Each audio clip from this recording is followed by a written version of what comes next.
Adolf Hitler यहूदियों को क्यों सफ़े हस्ती से मिटाना चाहता था और अडोल्फ हिटलर कौन है?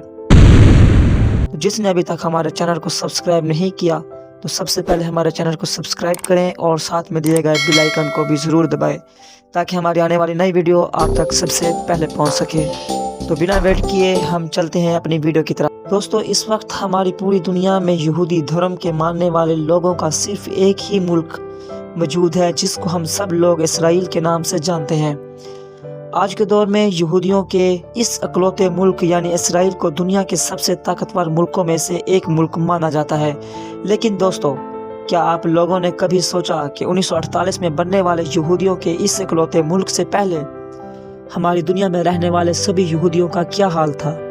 आखिर 1948 से पहले ये सारे यहूदी कहाँ रहा करते थे और जहाँ भी रहा करते थे वहाँ किस हाल में रहा करते थे? तो दोस्तों, आप लोग जब कभी भी 1948 से पहले की यहूदियों की हिस्ट्री पढ़ने की कोशिश करेंगे तो जिस इंसान का नाम आपको हिस्ट्री में सबसे पहले मिलेगा वो कोई और नहीं बल्कि अडोल्फ हिटलर का, वही अडोल्फ हिटलर कि जिसने सिर्फ जर्मनी पर हुक्मरानी की थी बल्कि साथ ही साथ दूसरे वर्ल्ड वॉर की वजह से। दोस्तों, हिटलर ही वो इंसान था कि जिसने आज से लगभग 75 से 80 साल पहले लगभग 60 लाख से भी ज्यादा यहूदियों को सिर्फ और सिर्फ 5 से 5 साल के अंदर ही कत्ल कर डाला था। ना सिर्फ किया था बल्कि साथ ही साथ वो तो हमेशा हमेशा के लिए हमारी इस पूरी दुनिया को यहूदियों से पाक कर देना चाहता था। हिटलर को यहूदियों से कितनी ज्यादा नफरत थी, इस बात का अंदाज़ा सिर्फ और सिर्फ आप उस बात से लगा सकते हैं कि हिटलर की ज़िंदगी कि जिससे न सिर्फ जर्मनी बल्कि पूरी दुनिया ही हल गई थी। लेकिन दोस्तों, अब सवाल ये है कि आखिर हिटलर यहूदियों से इतनी ज़्यादा नफरत क्यों किया करता था और आखिर ऐसा क्या हो गया था कि जिसकी वजह से हिटलर यहूदियों को हमेशा हमेशा के लिए इस दुनिया से ख़त्म कर देना चाहता था? तो दोस्तों, आपको बताते चलें कि हिटलर का ये मानना था कि यहूदी एक गद्दार कौम है और चलें कि हिटलर का ये मानना था कि यहूदी एक गद्दार कौम है और पहले आलमी में यानी फर्स्ट वर्ल्ड वॉर में जर्मनी की हार का अगर कोई जिम्मेदार है तो वो सिर्फ और सिर्फ यहूदी कौम है, क्योंकि यहूदी जो खुद भी जर्मनी में रहा करते थे उन्होंने अपने मुल्क जर्मनी का साथ देने की बजाय अंदरूनी तौर पर फर्स्ट वर्ल्ड वॉर में हमारे दुश्मनों का ही साथ दिया था और हमारे साथ गद्दारी की थी।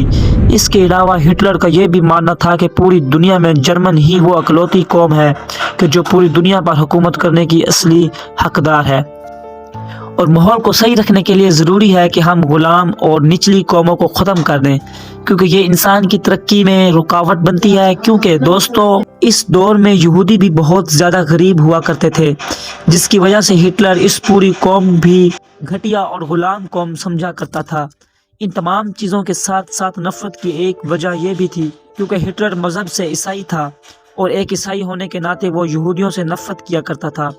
क्योंकि दोस्तों, आप लोगों को बताते चलें कि ईसाई मज़हब में एक लंबे वक्त तक ये बात भी मशहूर रही थी कि हज़रत ईसा अलैहिस्सलाम यानी जिनको ईसाइयों के मुताबिक सूली पर चढ़ा दिया गया, तो उनको सूली पर चढ़ाए जाने के पीछे भी यहूदी आलमा का ही हाथ था, यानी यहूदी मज़हब ग्रोह ने ही हज़रत ईसा अलैहिस्सलाम को फांसी पर चढ़ाया था। यही वजह है दोस्तों कि आज के दौर में भले ही यहूदी और ईसाई धर्म के लोगों के बीच सब कुछ नॉर्मल हो चुका है, लेकिन किसी दौर में ये दोनों आपस में सबसे बड़े दुश्मन हुआ करते थे और इन तमाम बातों की वजह से हिटलर यहूदियों से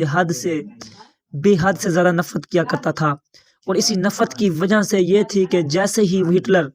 ने जर्मनी की हुकूमत को संभाला था तो फौरन जर्मनी में रहने वाले यहूदियों पर तरह तरह की पाबंदियां लगाना शुरू कर दी थी, जिन पाबंदियों से परेशान होकर हजारों यहूदियों ने जर्मनी को छोड़कर भागना शुरू कर दिया था। सबसे पहले हिटलर ने जर्मनी में एक ऐसा कानून बनाया था कि जिसकी वजह से अब जर्मनी में रहने वाले सारे यहूदियों के लिए जरूरी था कि वो अपने नाम के आगे एक ऐसा वर्ड लगाएं कि जिसकी वजह से नाम से ही उस बात की पहचान हो सके कि ये इंसान यहूदी है। जहां एक तरफ यहूदी मर्दों को अपने नाम के आगे इसराइल लगाना जरूरी था, वहीं दूसरी तरफ यहूदी औरतों को अपने नाम के आगे सारा लगाना जरूरी था। और यही वो दो नाम थे कि जिनकी वजह से पूरे जर्मनी में यहूदियों को अलग से ही पहचान लिया जाता था। इस कुछ वक्त के बाद जर्मनी गवर्नमेंट ने सारे यहूदियों के नामों में आगे देखने के लिए हमारे चैनल को सब्सक्राइब करें। नेक्स्ट पार्ट बहुत जल्द हम आपको लॉन्च करके देंगे, तो इसके लिए अल्लाह हाफिज।